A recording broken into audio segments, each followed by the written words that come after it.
I'm going to make an entremet. I've never made one of these before, so this could turn out more of a comedy video than a serious video. We'll find out. Basically, an entremet is a layered dessert that has sponge cake, custard, mousse, gelée. I am not going to do the gelée because I don't like Jello, and that's basically what it is. So I am doing a non-traditional, and I'm going to make it with several different flavors to bring it all, that kind of go together and bring it all together. First, I'm going to make my chocolate sponge or cake. I need a couple of cups of flour.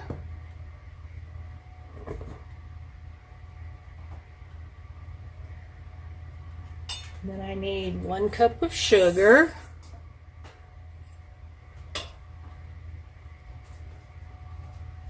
Half a cup of cocoa powder. And then I need 2 teaspoons of baking soda.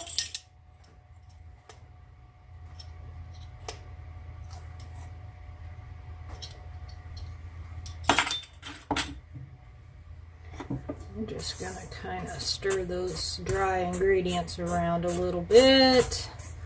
Kind of get them mixed up. We're going to add in a teaspoon of vanilla.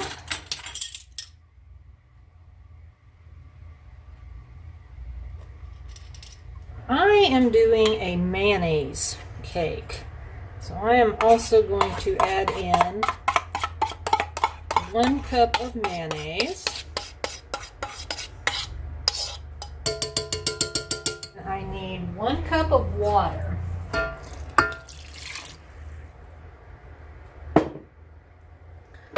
We're going to mix that all up.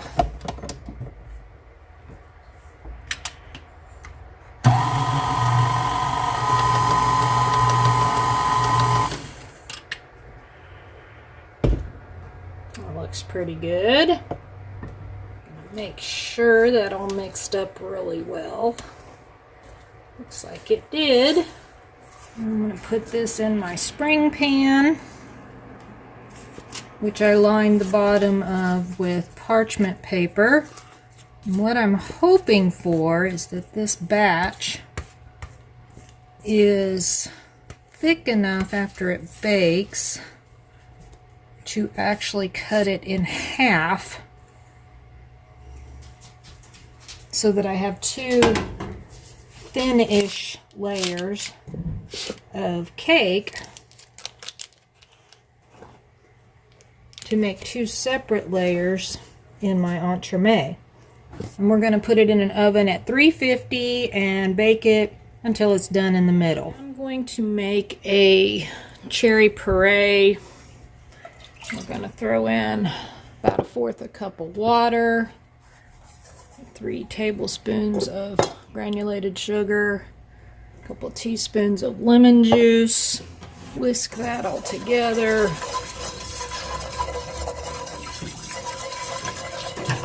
Oops, almost turned on the wrong burner. Get that sugar kind of mixed in pretty good. Don't want it to be all crunchy. And you want to put it on medium-ish heat. And then I'm putting in a couple of cups of sliced up cherries, and these are frozen. I just used frozen. Just a couple of cups. We're going to let that sit there and come to a boil. And it should thicken up a little bit as it starts evaporating the liquid out. Got some nice little bubbling going on here. Just want to make sure you're stirring it occasionally. Probably a good 15-20 minutes of bubbling. This is looking good. Most of the juices have cooked out. I'm going to let it go ahead and bubble a little bit longer. It's been right around 20 minutes. And then I am going to actually throw it in the blender and blend it up a little because Jesse isn't a big fan of cherry chunks. So we're going to smooth it out a little bit, and hopefully when I blend it, it doesn't get too loose because I need it to be almost like a jelly type consistency. It looks really good though, and I kind of tasted it a little bit and it tastes really good. Look at that. That is the desired consistency that I wanted. That's wonderful. Next component that I need to make is my creme, and I am going to use mascarpone cheese. This is very similar to a cream cheese, except that it has a higher fat content, so it is much smoother. This is an Italian cheese. I have not used this before. I just know it is supposed to be much creamier than using cream cheese. And we're going to sweeten it just a smidge with some powdered sugar. I tasted it. It is not quite as, I don't think it's quite as tangy as a cream cheese. Some people may disagree with that, but I thought it had a smoother, definitely had a smoother taste. We're going to start with just a little bit of that powdered sugar. That was a half cup, and we're going to go with about half of it.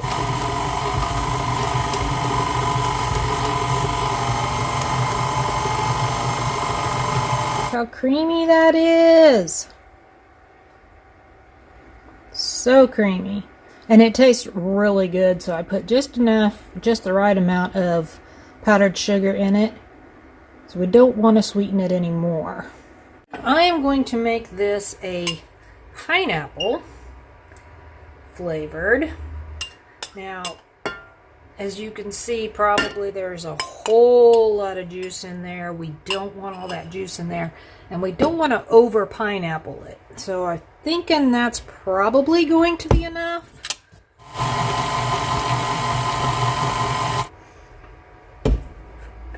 Let's give it a little bit of a taste. See if I can find some of that pineapple there.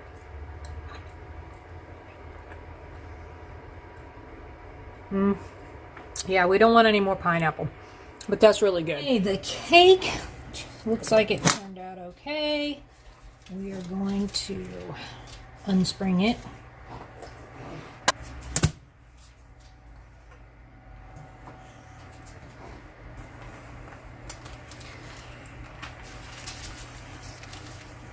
Now this is going to be kind of tricky. I need to cut this in two. And I need to try to keep it as even as possible. Tricky part's going to be to separate them and not... It's still a little warm inside. I think I'm going to let it kind of sit there and cool some more. I don't need it right this second anyway. I've got a couple more elements that I need to make for this entremet. And we're going to let that sit there and cool a little bit. It smells delicious. Let me taste, I'll taste it. That's a good chocolate cake. I am going to make, for my entremet, a sort of crunchy element in it, and this is going to actually be like a crust base. These were pecan shortbread cookies. I don't like pecans, but these are so fine that I don't really notice. I actually forgot that I have a little teeny tiny baby food processor. This took a little bit. I had to do it in about 4 or 5 batches for the whole thing. But it works really good to throw the cookies in a food processor and get them all nice and, you know, somewhat fine. They don't have to be incredibly fine, but you don't want any huge chunks either. And then I'm going to take a half a cup of melted butter, and I'm going to basically make this almost like you would a graham cracker crust for like a cheesecake or something. And we're just going to pour that in. Nice and mixed up. It's going to be a little stiff. You want it stiff. You don't want it juicy buttery. It should hold its shape. If it doesn't hold its shape, you might have an issue. This is a little crumbly. Well, there it's kind of... There we go. See, you need it to kind of hold its shape. I'm using this spring pan to do my build. We're going to go ahead and pour this crust in here. We don't want to wait too long because we don't want that butter to set up too much, or it might be kind of difficult to get it to spread. You want it to be, it needs to be kind of somewhat thin. You can sort of go up on the side with it if you wish. You don't even have to put this in here. You could always start your bottom layer with your sponge. Got it all pressed in the pan. It's still kind of loose. I'm going to stick it in the freezer for a little bit. I got another component to work on anyway. And we're going to see if that butter, once it sets up, makes it a little bit more of a harder crust. I didn't make the next element of my entremet, and I am going to make a mousse. I've chosen to make a peanut butter mousse. I'm going to start out with about 2/3 or so cup of peanut butter. And I'm going to throw in some powdered sugar, a little bit of milk, probably, I don't know, that probably wasn't even a tablespoon.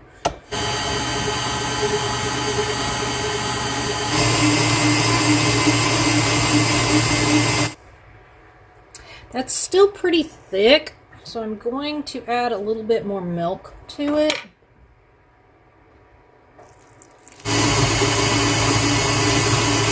I'm going to do this the easy way for me. I didn't get heavy whipping cream to make my whipped cream part. I actually just got whipped cream.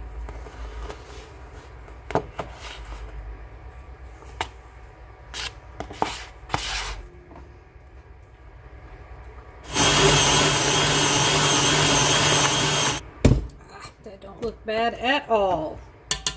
And put it in the freezer for a little bit and let it get thickened up. I still am waiting on my shortbread crust anyway. But we don't want this to set out room temperature because it'll just continue to get softer and softer. We don't want that. All the elements are done. So the first thing I'm going to do is take my pineapple mascarpone and I'm going to put it into a piping bag. I'm not terribly concerned that it comes out absolutely beautiful. I mean, I would like it to be somewhat presentable. And I'm going to pipe as much as I can in there till it runs out because I don't want to save any of it and I don't want to waste any of it.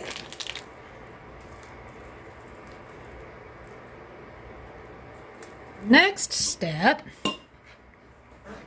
is to put in my cherry puree. That's just like the little surprise middle right there. Whoops. Well, we had a smidge of breakage there. Not too bad. I am not going to get all fancy and pipe my mousse. I'm just going to take about half of it here and spread a nice thin layer. I want it to go all the way to the edge. I'm hoping that layer shows when it's cut. Now we're going to put our next layer of chocolate cake. Oh, that one broke too. It's a good thing I'm not like on one of those baking shows, because I would be one of those people, oh no, my cake broke, what do I do now? I'm going to top with the final bits of peanut butter mousse here. And I was going to pipe this like all fancy and stuff, and then I'm like, mostly I want it to taste good. That looks pretty darn good. We are going to Put this in the freezer for a while. Let it all set up good. An entremet should be served cold. Another thing that the traditional entremets you typically have is a mirrored glazed, like, you know, chocolate or something like that. And that is not something that I am ready to tackle. The entremet has been in the freezer for, about 2.5 hours. So let's see. Hey, that looks kind of pretty. You can actually see the layers.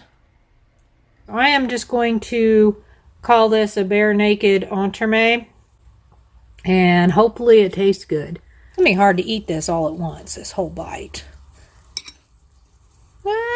Trying to get it all on there. It's hard to do one-handed. That tastes amazing. Totally tastes the cherry. Can totally taste the peanut, or the peanut butter, the pineapple, the chocolate, even the pecan shortbread. I think this is one of the best desserts I've ever made. This is good.